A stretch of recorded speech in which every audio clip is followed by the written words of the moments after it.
प्रिय बच्चों, आज हम गुप्त काल का स्वर्ण के बारे में अध्ययन करेंगे। गुप्त काल को भारतीय इतिहास में स्वर्ण के नाम से जाना जाता है। इस काल में सामाजिक, राजनीतिक, धार्मिक, आर्थिक, सांस्कृतिक क्षेत्र में महत्वपूर्ण उन्नति हुई, यानी कि सामाजिक,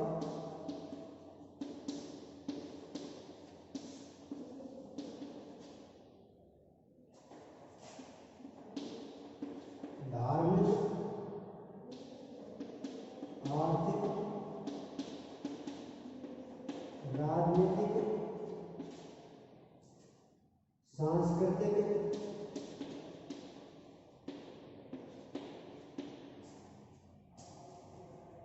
सामाजिक, धार्मिक, राजनीतिक, आर्थिक, सांस्कृतिक क्षेत्र में अभूतपूर्व उन्नति हुई।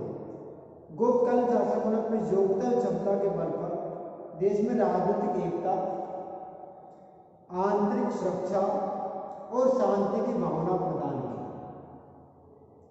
वस्तुतः एक ऐसा युग है जिसमें भारत की उन्नति और समृद्धि का क्षेत्र में नवीन मापदंड स्थापित किए। देश की जनता गुप्त शासन काल में पूर्ण संतुष्ट थी और सुखी जीवन व्यतीत करती थी। देश में सर्वत्र शांति व व्यवस्था स्थापित हो गई थी। कला, साहित्य, वास्तुकला, चित्रकला, संगीत, विज्ञान आदि के क्षेत्र में विकास की नवीन आयाम स्थापित हुए। इस युग में भारत की आधारभूत एकता और भारतीयता की भावना को इस ढंग से मजबूत और विकसित किया गया कि आगामी पीढ़ी उसका अनुकरण कर सके।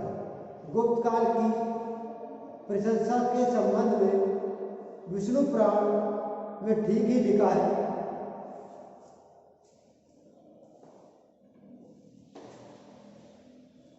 विष्णु पुराण में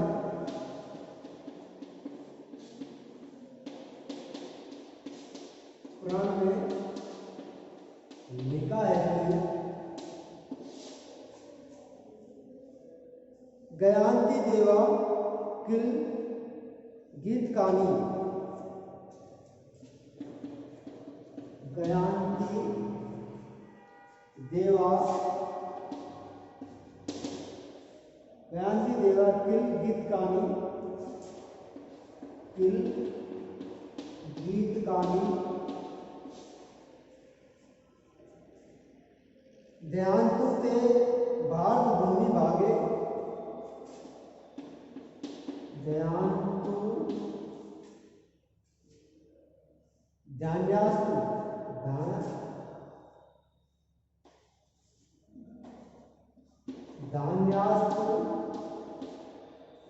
धान्यास्तु ते भारत भूमि भागे, भारत भूमि भागे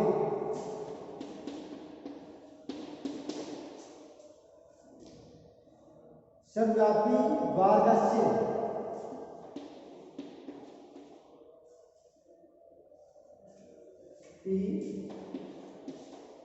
सर्वव्यापी वार्गस्य देहेतु भूते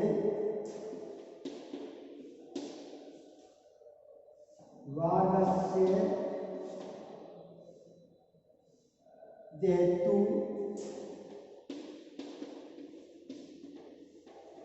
भूते भवन्ति भूये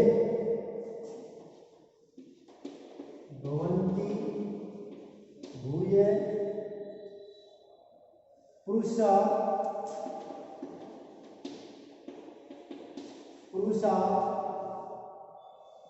श्रुतवान,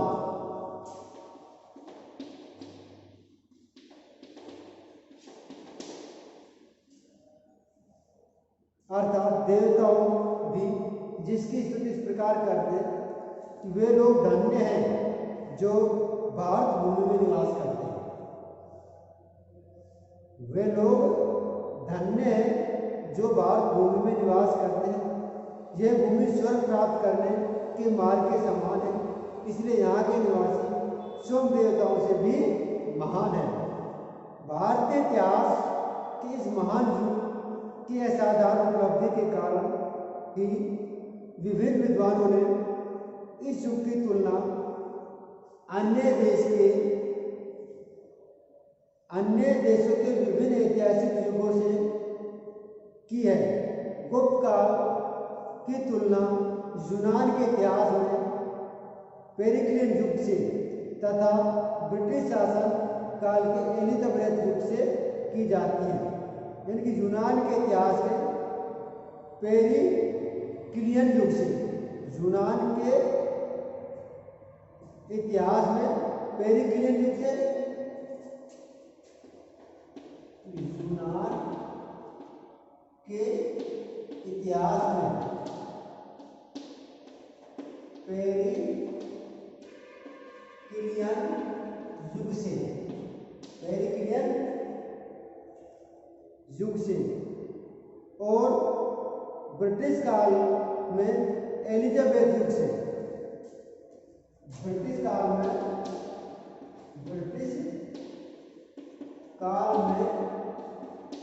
एलिजाबेथ युग से की जाती है। कुछ विद्वान ने गुप्त युग को क्लासिक युग के नाम से जाना जाता है। गुप्त काल को स्वर्ण युग की संख्या प्रदान करने के लिए विभिन्न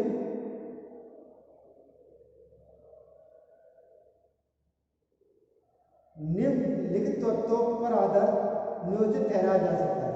यानी कि कौन कौन से जिसमें गुप्त काल को स्वर्ण युग कहा जाता है।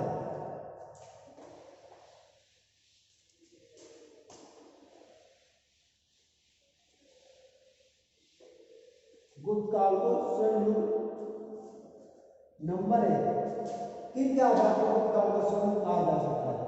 राजनीतिक एकता की स्थापना, राजनीतिक एकता की स्थापना, इसके आधार पर गुप्त काल को स्वर्ण युग कहा जाता है। दूसरा है, इनका डिटेल अभी अपन बाद में अध्ययन करेंगे, पहले इनके किस आधार पर, आदर्श प्रशासन। दूसरा है आदर्श प्रशासन, यानी कि तीसरा है शांति और समृद्धि का काल, शांति एवं समृद्धि का काल। चौथा है आदर्श नैतिक जीवन, आदर्श नैतिक जीवन। पांचवा हिंदू धर्म का पुनरुत्थान,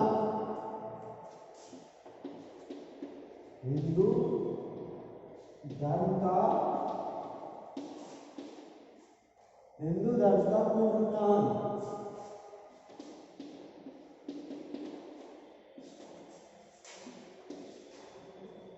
हिंदू धर्म का पुनरुत्थान। संस्कृति भाषा की उन्नति,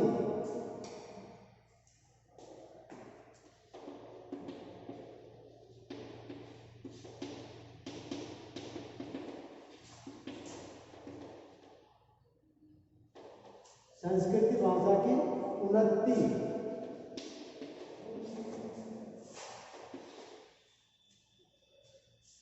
अगला है साहित्य की उन्नति, साहित्य की उन्नति। आठवां है शिक्षा की उन्नति। कितना टाइम लगेगा?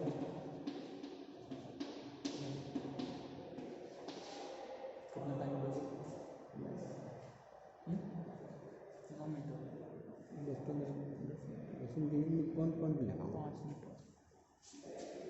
शिक्षा की उन्नति। अगला है विज्ञान की उन्नति। विज्ञान की उन्नति। 10वां है कला की प्रगति। कला की प्रगति, इनके आधार पर हम गुप्त काल को स्वर्ण युग के नाम से जाना जाता है। यानी कि गुप्त काल को भारतीय इतिहास के अंतर्गत स्वर्ण युग के नाम से जाना जाता है। यानी राजनीतिक एकता की स्थापना। भारत में सर्वप्रथम मौर्य सम्राटों ने राजनीतिक एकता को सूत्रबद्ध में आबद्ध किया, किंतु मौर्य साम्राज्य के पतन के पश्चात देश की राजनीतिक दृष्टि विकसित हो गई थी। बहुत समय तक देश में अराजकता और अव्यवस्था का वातावरण बना रहा, किंतु गुप्त वंश के प्रतापी सम्राटों के वैभवपूर्ण शासन काल में भारत की राजनीतिक एकता पुनः स्थापित की गई। समुद्रगुप्त के शासनकाल से पूर्व भारत विभिन्न छोटे छोटे राज्यों में विभाजित था। ये राज्य सदैव एक दूसरे से लड़ते रहते थे, जिससे राजनीतिक स्थिति का ढांचा गड़बड़ा गया था। समुद्रगुप्त ने इन सभी राज्यों को जीतकर राजनीतिक एकता के सूत्र में बांध दिया। उसने अपने बुद्धि, रण कौशल और प्रशासनिक क्षमता के माध्यम से देश के विभिन्न राज्यों को एकता के सूत्र में आबद्ध करके एक राष्ट्र का स्वरूप प्रदान किया। समुद्रगुप्त के पुत्र एवं उत्तराधिकारी चंद्रगुप्त द्वितीय के चरित्र में अपने पिता के सभी गुण विद्वान थे। उसने भी समुद्रगुप्त की भांति साम्राज्य विस्तार की नीति का पालन किया और इस लक्ष्य को प्राप्त करने के लिए अपना विजयाभियान प्रारंभ कर दिया। इस कार्य में उसने उल्लेखनीय सफलता प्राप्त की और भारत के विदेशी शासन के चिन्ह समूल नष्ट कर दिए।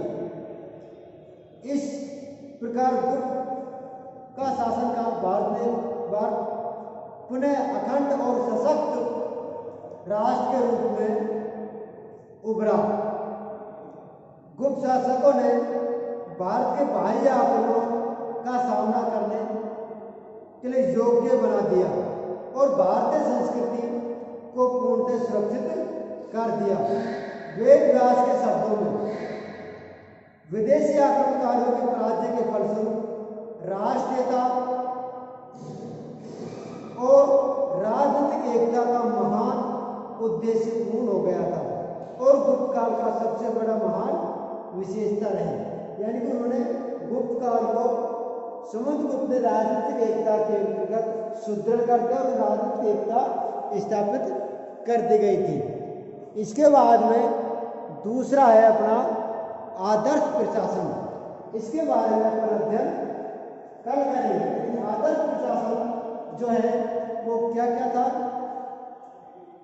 उसके बारे में अपन अगली वीडियो के बारे में अध्ययन करेंगे।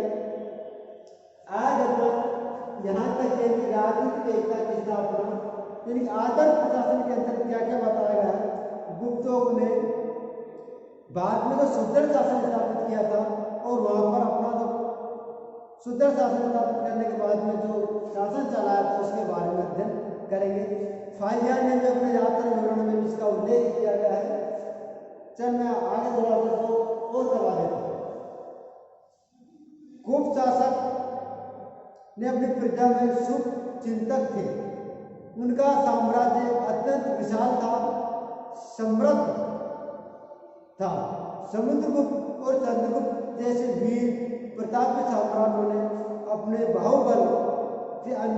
बाहुबल से अनेक नवीन राज्यों को जीतकर गुप्त साम्राज्य में अत्यधिक वृद्धि की, और इतना विशाल साम्राज्य होते हुए भी उसने गुप्त शासनकाल में अराजकता और व्यवस्था भी कहीं देखने को नहीं मिलती।